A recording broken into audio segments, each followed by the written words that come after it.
Assalamualaikum warahmatullahi wabarakatuh. Halo semuanya, perkenalkan kami dari kelompok 4. Pada kali ini kita akan membahas tentang materi Undang-Undang Dasar 1945. Yuk kita bahas bersama. Sebelum kita masuk ke pembahasan materi pada kali ini, lebih baik kita perkenalan dulu gak sih? Halo semuanya, perkenalkan aku Diva Karisa Zahira dari absen 7. Perkenalkan, nama saya Fanjan Dahni, absen 33. Perkenalkan, nama aku Najla Umaira Rahma dari absen 26. Perkenalkan, nama saya Syifa Fauzia dari absen 32. Perkenalkan, nama saya Muhammad Hilmabila dari absen 25. Bagian 2. Undang-Undang Dasar Negara Republik Indonesia tahun 1945.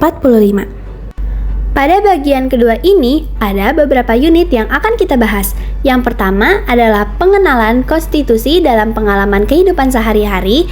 Yang kedua, pengenalan norma dalam kehidupan sehari-hari. Yang ketiga, hubungan erat Pancasila dan Undang-Undang Dasar Negara Republik Indonesia tahun 1945. Yang keempat, membuat kesepakatan bersama. Yang kelima, produk dan hierarki perundang-undangan. Yang keenam, hubungan antar perundang-undangan. Dan yang ketujuh ataupun yang terakhir yaitu menganalisis produk perundang-undangan. Yuk, langsung aja kita bahas materinya. Pertama, kita bahas dulu tentang konstitusi. Konstitusi itu adalah hukum dasar tertinggi yang mengatur penyelenggaraan negara. Indonesia punya konstitusi tertulis, yaitu UUD NRI tahun 1945 dan juga konvensi atau kebiasaan yang tidak tertulis tapi dijalankan dalam pemerintahan. Contohnya pidato presiden tiap 16 Agustus. Undang-Undang Dasar Negara Republik Indonesia tahun 1945 dalam kehidupan sehari-hari. Yang pertama, terkait dengan hak dan kewajiban warga negara yaitu pasal 27. Yang kedua, terkait dengan pemenuhan hak asasi manusia yaitu pasal 28, pasal 28A sampai pasal 28J. Yang ketiga, terkait dengan jaminan beragama yaitu pasal 29. Yang keempat, terkait dengan bela negara yaitu pasal 30. Yang kelima, terkait dengan pendidikan dan kebudayaan yaitu pasal 31 dan pasal 32. Yang terakhir, terkait dengan perekonomian nasional dan kesejahteraan sosial, yaitu pasal 33 dan pasal 34. Lanjut ke unit kedua, pengenalan norma dalam kehidupan sehari-hari. Norma memiliki dua makna. Pertama, aturan atau ketentuan yang mengikat warga kelompok dalam masyarakat, dipakai sebagai panduan, tatanan, dan pengendali tingkah laku yang sesuai dan berterima. Dalam pengertian ini, maka norma adalah sesuatu yang berlaku dan setiap warga harus menaatinya. Yang kedua, norma adalah aturan, ukuran, atau kaidah yang dipakai sebagai tolak ukur untuk menilai atau memperbandingkan sesuatu. Ada 4 jenis norma. Yang pertama, norma susila, yaitu aturan pergaulan dalam masyarakat yang bersumber dari hati nurani manusia yang berkaitan dengan pemahaman baik dan buruk yang ada dalam kehidupan masyarakat. Nah, norma susila ini sifatnya pribadi dan pelanggarannya disanksi berupa rasa bersalah. Contoh dari norma susila itu tidak berbohong dan tidak menyakiti orang lain. Yang kedua, norma sosial, yaitu aturan pergaulan dalam masyarakat yang menata tindakan manusia dalam pergaulan dengan sesamanya, seperti bagaimana cara berbicara dan bertindak yang sopan. Norma sosial ini pelanggarannya menimbulkan rasa malu atau celaan sosial.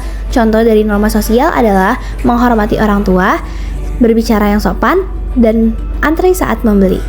Yang ketiga, norma agama, yaitu aturan pergaulan dalam masyarakat yang bersumber dari ajaran agama.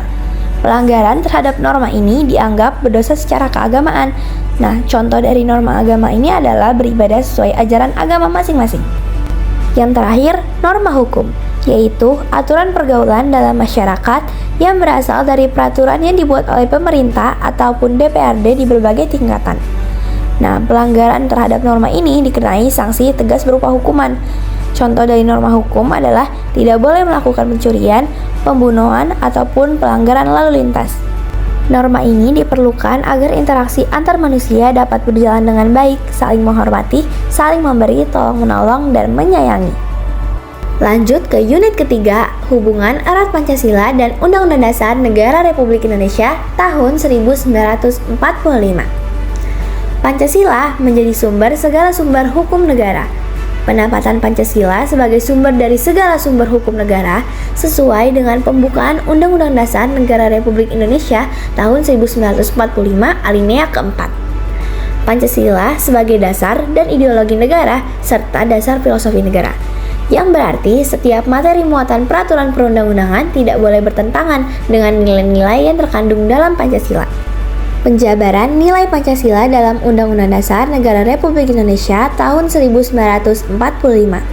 Yang pertama, sila ketuhanan yang Maha Esa dijabarkan dalam pasal 29 ayat 1 dan 2 yang menjamin kemerdekaan beragama. Yang kedua, sila kemanusiaan yang adil dan beradab tercermin dalam pasal 28 tentang hak asasi manusia dan pasal 34 yang mengatur jaminan sosial. Yang ketiga, sila persatuan Indonesia berkaitan dengan pasal 1 tentang bentuk dan kedaulatan negara serta pasal 25 tentang wilayah negara kesatuan Republik Indonesia.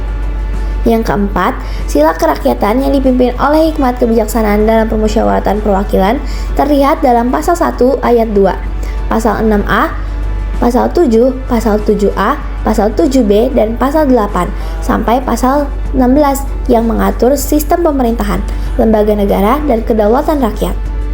Yang terakhir, sila keadilan sosial bagi seluruh rakyat Indonesia tercermin dalam pasal 33 dan 34 yang mengatur perekonomian nasional dan kesejahteraan sosial.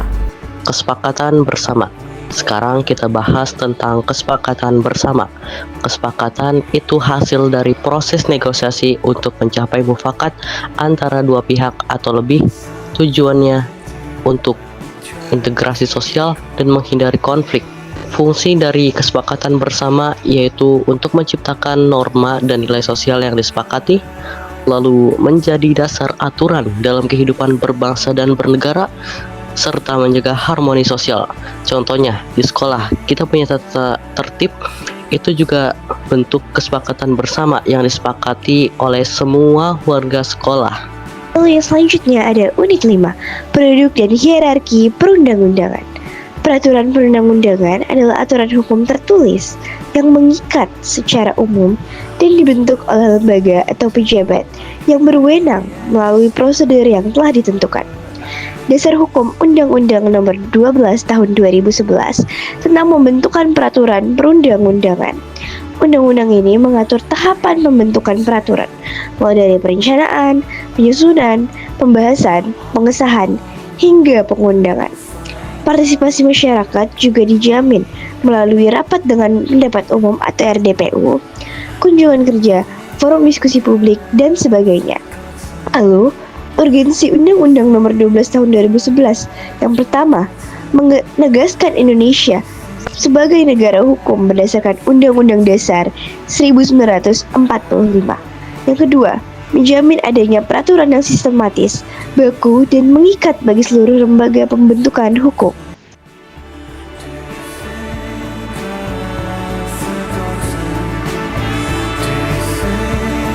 Jadi di sini saya akan menjelaskan hubungan antar perundang-undangan. Hubungan antar perundang-undangan adalah keterkaitan secara hierarkis dan fungsional antara berbagai jenis dan tingkat peraturan perundang-undangan, baik dari segi substansi maupun tata cara pembentukannya. Hubungan antar perundang-undangan merujuk pada keterkaitan, keterpaduan, dan keteraturan antara berbagai jenis dan tingkatan peraturan perundang-undangan dalam suatu sistem hukum.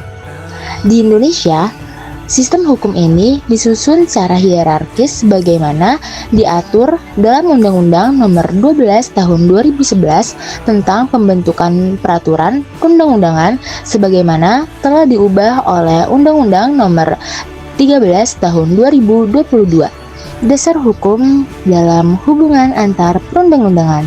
Berdasarkan pasal 7 ayat 1 Undang-Undang Nomor 12 Tahun 2011 tentang pembentukan peraturan perundang-undangan sebagaimana telah diubah, terdapat hierarkis perundang-undangan sebagai berikut. Yang pertama adalah Undang-Undang Dasar Negara Republik Indonesia tahun 1945. Yang kedua yaitu Ketetapan Majelis Permusyawaratan Rakyat. Yang ketiga yaitu Undang-Undang atau Peraturan Pemerintah Pengganti Undang-Undang. Yang keempat yaitu Peraturan Pemerintahan. Yang kelima Peraturan Presiden. Yang keenam Peraturan Daerah Provinsi.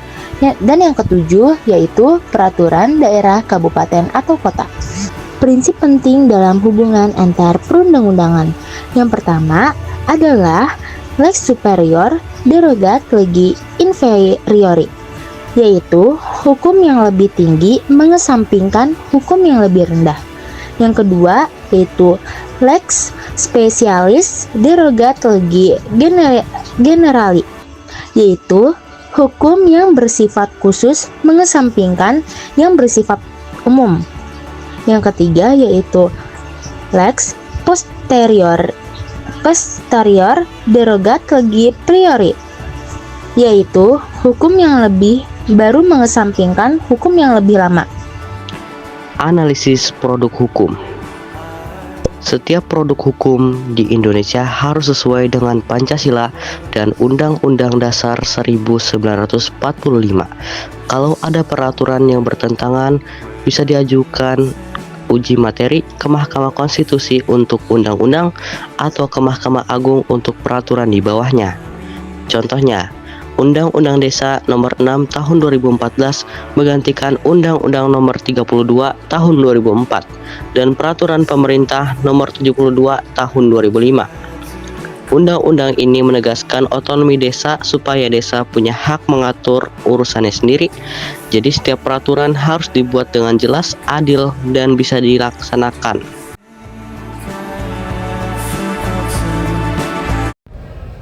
Sekian penjelasan materi dari kelompok 4, semoga dapat dipahami dan wassalamualaikum warahmatullahi wabarakatuh.